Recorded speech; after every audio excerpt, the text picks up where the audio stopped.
Hi everyone, once again welcome back to Preventive Health Solutions. This is KP Singh, Nutrition Advisor on Integrative Dietetics.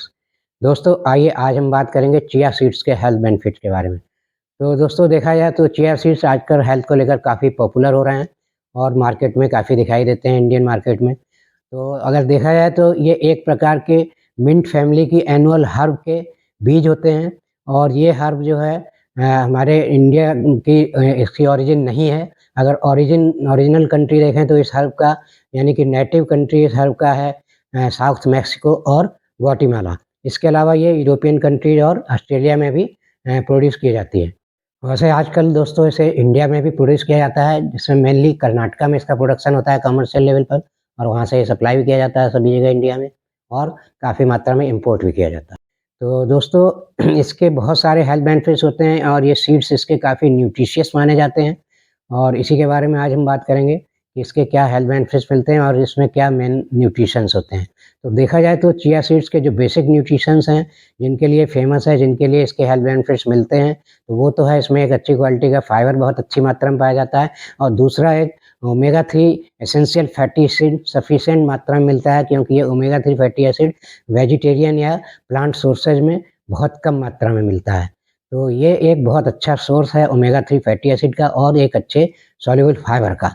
और इसी के साथ-साथ इसमें भरपूर vitamin, minerals और अन्य न्यूट्रिएंट्स होते हैं। तो जो बेसिक न्यूट्रिएंट्स हैं, मेजर न्यूट्रिएंट्स हैं, जिसमें फैट, प्रोटीन और कार्बोहाइड्रेट आते हैं, ये भी इसमें अच्छी खासी मात्रा में होते हैं।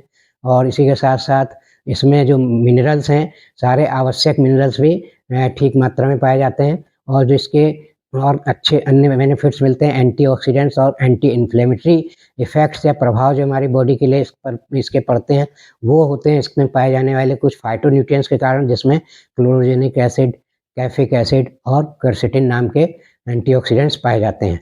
तो इन सब के आधार पर देखें तो इसके बहुत सारे हेल्थ बेनिफिट्स हैं दोस्तों।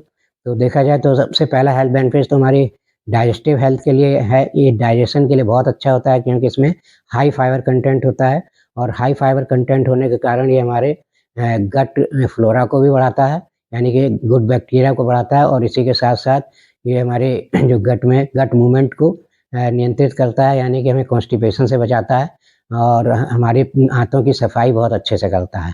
लेकिन यहाँ पर एक बात का ध्यान देना चाहिए कि हाई फाइबर होने के कारण इसको अगर आप बहुत ज़्यादा मात्रा में ले लेते हैं, तो ये आपकी आंतों को चोक भी कर सकता है या कॉन्स्टिपेशन की प्रॉब्लम को बढ़ा भी सकता है।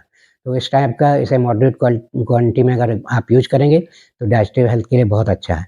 और इसी के साथ-साथ दोस्तों देखा दूसरा फ़ायदा इसका मिलता है हाई फाइबर होने के कारण ये हमारी जो वेट लॉस की मैनेजमेंट में अगर हम हैं प्रोसेस में, तो वेट मैनेजमेंट में काफ़ी हेल्प करता है, क्योंकि इससे सैटिस्फैक्टी की फीलिंग आती है, हमें भूख कम लगती है और पेट भरा-भरा लगता है, जिससे कि हम खाना बार-बार या बहुत ज़्यादा नहीं खाते हैं।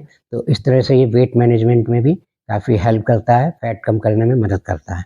और दोस्तों इसका फ़ायदा मिलता है हमारा कार्डियोवैस्कुलर हेल्थ के लिए, क्योंकि इसमें ओमेगा 3 बहुत अच्छी मात्रा में होता है और ओमेगा 3 हमारे हार्ट हेल्थ के लिए बहुत अच्छा माना जाता है। एक तरह से ओमेगा 3 हार्ट हेल्थ के लिए वरदान है ये, बैड कोलेस्ट्रॉल को कम करता है, गुड कोलेस्ट्रॉल को मेंटेन रखता है और इसी के साथ-साथ हमारी नसों की फ्लेक्सिबिलिटी और हार्ट मसल्स के लिए बहुत उपयोगी है। और इसमें हाई फाइबर होने के कारण ये बैड कोलेस्ट्रॉल को भी कम करता है। तो इस तरह से हार्ट हेल्थ के लिए बहुत उपयोगी है। और दोस्तों इसका एक फ़ायदा मिलता है, क्योंकि ओमेगा 3 फैटी एसिड के कारण और इसमें जो अन्य एंटीऑक्सीडेंट्स पाए जाते हैं, जो मैंने बताया फाइटोन्यूट्रिएंट्स के रूप में, उनके कारण इसमें एंटी इन्फ्लेमेटरी और जो एंटीऑक्सीडेंट प्रॉपर्टी होती है, उसके कारण ये हमारे जो आर्थराइटिस की प्रॉब्लम है और या उसमें बहुत मदद करता है। आर्थराइटिस को ठीक करने में ओमेगा 3 का काफ़ी हाथ होता है। ये हमारे बोन्स, जॉइंट्स के लुब्रिकेशन को बढ़ाता है। इसी के साथ-साथ इसमें जो आवश्यक मिनरल्स होते हैं, कैल्शियम, पोटेशियम, फास्फोरस, मैग्नीशियम आदि अच्छी मात्रा में पाए जाते हैं। तो ये हमारी बोन डेंसिटी को बढ़ाते हैं, बोन्स को मजबूत करते हैं और ऑस्टियोपोरोसिस से भी हमको बचाते हैं।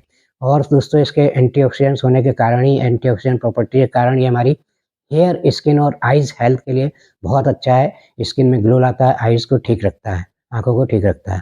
और दोस्तों इसका एक बड़ा फ़ायदा मिलता है ओमेगा 3 फैटी एसिड के कारण ही हमारी ब्रेन हेल्थ के लिए बहुत अच्छा है, ब्रेन के लिए बहुत फ़ायदेमंद है, क्योंकि हमारा ब्रेन लगभग 70% ओमेगा 3 फैटी एसिड का ही बना होता है। तो एसेंशियल फैटी एसिड ओमेगा 3 हमारी ब्रेन और नर्व्स के लिए बहुत अच्छा काम करता है। तो इसके अलावा दोस्तों इसे देखें तो अगर डायबिटीज़ को नहीं छोड़ा जा सकता आजकल के ज़माने में कि डायबिटीज़ बहुत तेज़ी से इंडिया में बढ़ रही है, तो कोई भी चीज़ हम खाते हैं तो उसका डायबिटीज़ पर क्या प्रभाव पड़ेगा ये भी जानना ज़रूरी है। तो डायबिटीज़ में भी ये डायबिटीज़ फ्रेंडली है कि इसमें शुगर तो 0 होता है, तो शुगर बिल्कुल नहीं बढ़ाता है। इसी के साथ-साथ जो इसके फाइटोन्यूट्रिएंट्स, एंटीऑक्सीडेंट्स हैं, ये हमारे टाइप 2 डायबिटीज़ में इंसुलिन सेंसिटिविटी को बढ़ाते हैं, इंसुलिन रेजिस्टेंस को कम करते हैं, यानी कि डायबिटीज़ को परमानेंट क्यूर करने में या रिवर्स करने में मदद करते हैं।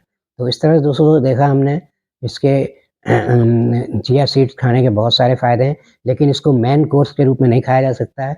ये आपको स्नैक्स के रूप में ही ज़्यादातर खाया जाता है, क्योंकि इसमें फाइबर कंटेंट बहुत हाई होता है, तो अगर आप इसको मेन स्नैक्स के रूप में खाएँगे तो नुकसान करेगा।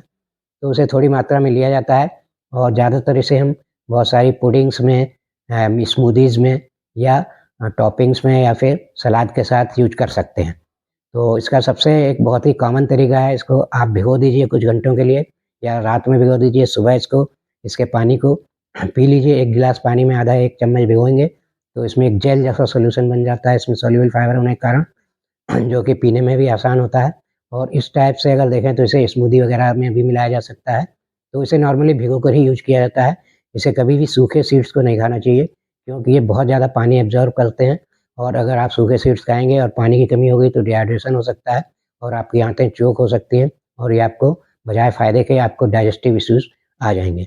तो इसलिए हमेशा इसे भिगो कर खाएँ और उचित मात्रा में खाएँ। मैक्सिमम डोज़ इसका 25-30 ग्राम से ज़्यादा डेली नहीं होना चाहिए, जबकि आपको इसे 10 या 10-12 ग्राम या 15 ग्राम तक आप ईज़िली खा सकते हैं।